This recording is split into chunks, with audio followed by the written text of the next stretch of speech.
Welcome to WatchMojo, and today we're counting down our picks for the top 10 animated characters based on real people. You truly are the King of Kings. Excellent. For this list, we'll be looking at characters from animated movies and TV shows whose creators look to real people for inspiration. We won't be including characters who originated in comic strips. We also won't be including characters whose inspiration was the person who voiced them. Did you know about these inspiration instances? Which one is your favorite? Let us know in the comments below. Number 10, Mr. Magoo, Various.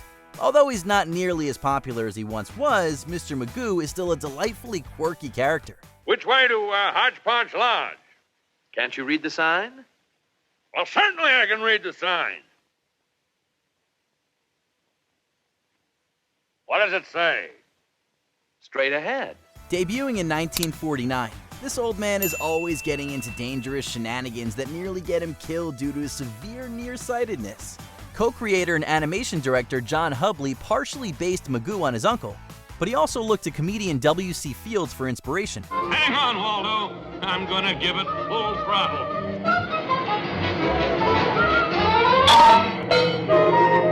Oh, what power!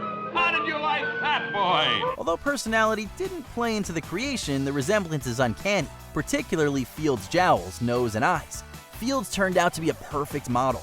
Magoo rose in popularity incredibly quickly, receiving 5 Oscar nominations for Best Animated Short throughout the 50s, winning twice. Wonder what's playing tonight. 3D. Oh, by George, I'm in luck. One, please. Oh, thank you. Number 9, The Vultures, The Jungle Book. Mowgli runs into all manner of interesting and dangerous animals throughout his adventure, including Buzzy, Flaps, Ziggy, and Dizzy. Hey, Flaps. What we gonna do? I don't know. What do you want to do? I've got it. Let's flap over the east side of the jungle. They've always got a bit of action, a bit of a swinging scene, all right? The Vultures, with their mop-top haircuts and Liverpool accents, are a very obvious parody of the Beatles. But it almost was them. Disney had asked the Beatles to cameo in the roles, though the group turned down the offer. If they hadn't, the Vultures song That's What Friends Are For would have been more in line with their musical style. We're your friends.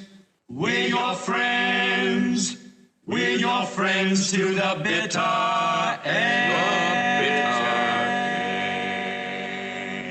When it came time to remake the film, director Jon Favreau tried to get surviving members Paul McCartney and Ringo Starr to appear. But they turned down the opportunity again, so the Vultures didn't even appear. Hold it, fellas. Now's not the time for it.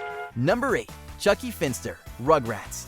As one of the very first Nicktoons, Rugrats helped begin an era to which many of us are forever linked. They call it getting potty trained. It's the worstest thing that's happened to me since my mom put me on the bottle. It did a fantastic job of making the real world feel otherworldly through the eyes of toddlers. Part of what brought it to life was the bizarre score, composed by Devo frontman Mark Mothersbaugh.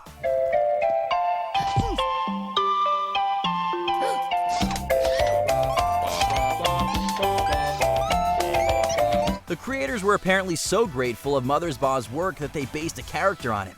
While he isn't nearly as anxious as Chucky, the artist's style played a big part in Chucky's design. Mothersbaugh frequently wore big square glasses and had his hair dyed bright red at the time. The musician has an incredible legacy, though Chucky Finster is one of the coolest parts of it. Bravo, Chucky. Way to go, Chucky, you little potty animal. Number 7, Betty Boop, Various. There are few cartoon characters who can match the iconicism and longevity of Betty Boop. I'm so blue, waiting for you. But when it comes to the real-life inspiration for the character, things get a bit messy. The dim-witted Flapper Girl was created by Max Fleischer in 1930. She was developed as a caricature of several similar performers of the era, like Clara Bow and Helen Kane.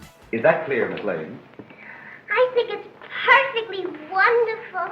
However, Kane believed Fleischer ripped off her style to the point of suing him for infringement. The court ended up ruling in Fleischer's favor as Kane's style was not her original creation.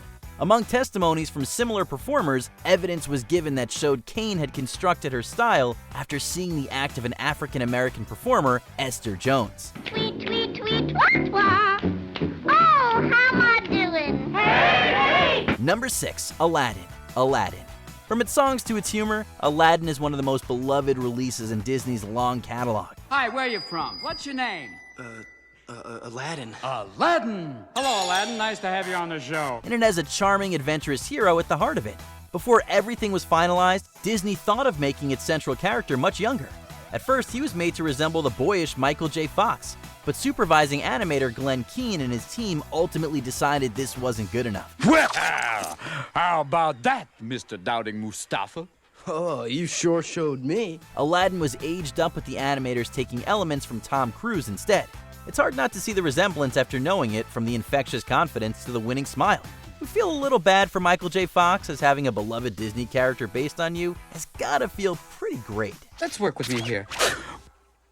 Ooh, I like it muy macho. Number 5, Butterscotch, South Park. Honestly, there are far worse characters in South Park you could be the basis of than Butters. If you look inside yourself, you might be surprised when you find a little boy named Butters. Well, that's me. The naive and sheltered Butterscotch wouldn't become an important character till the show's later seasons, but it's now hard to imagine the show without him. His creation comes from a place of love.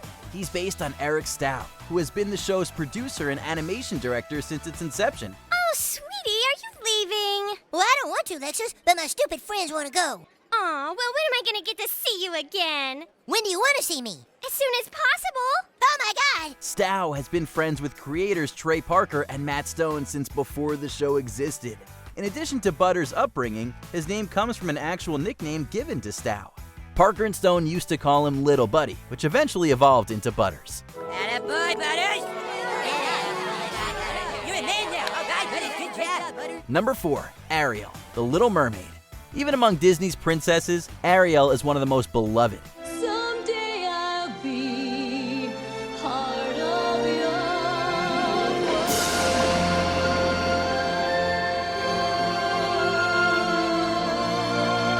Disney strove to make her more relatable through her desire to be free from her overbearing father, though her handful of adorable animal companions also helped. You went up to the surface again, didn't you?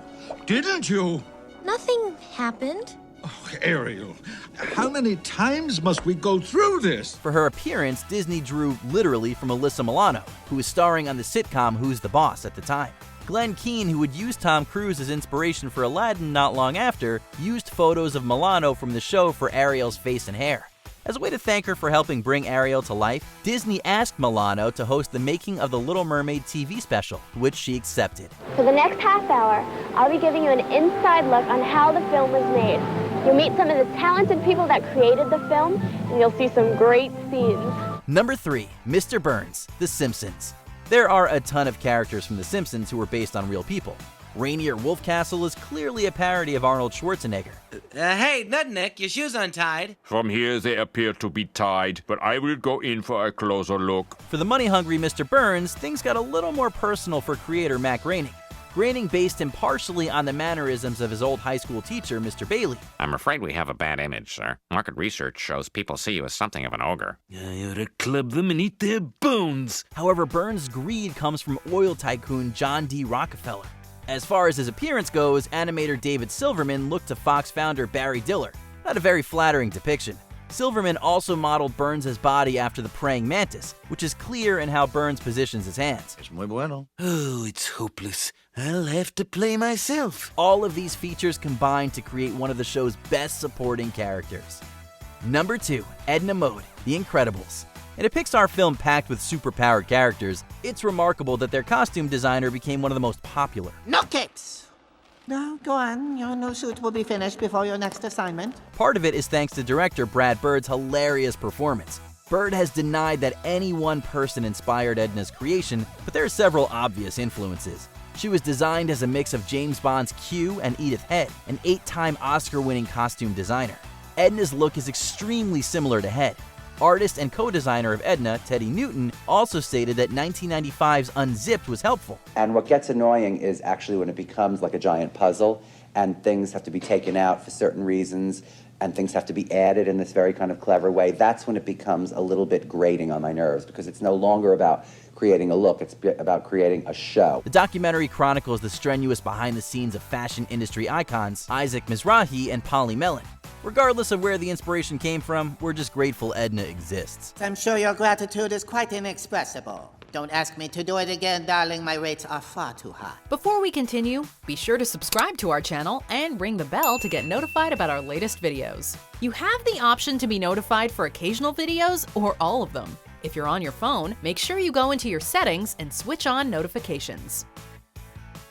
Number 1. Ursula, the Little Mermaid. Ariel isn't the only character from the film to receive help from the real world. Disney also sought inspiration for its now iconic villain, the sea witch Ursula. The solution to your problem is simple. The only way to get what you want is to become a human yourself. Her design and personality were based on legendary drag queen Divine, who starred in cult films like Pink Flamingos and Hairspray. Howard Ashman, one of the film's songwriters and producers, was old friends with Divine. Filth are my politics, filth is my life. Take whatever you like. While Ursula went through many design changes, it was one from Rob Minkoff that first drew comparison to the star. And the team knew the design was a near perfect fit. You pitiful, insignificant fool! Divine's larger-than-life persona, eye makeup, and body type were all given to Ursula. Sadly, he'd never see Ursula as the star passed away 1 year before the movie released. Do you agree with our picks? Check out this other recent clip from WatchMojo, and be sure to subscribe and ring the bell to be notified about our latest videos.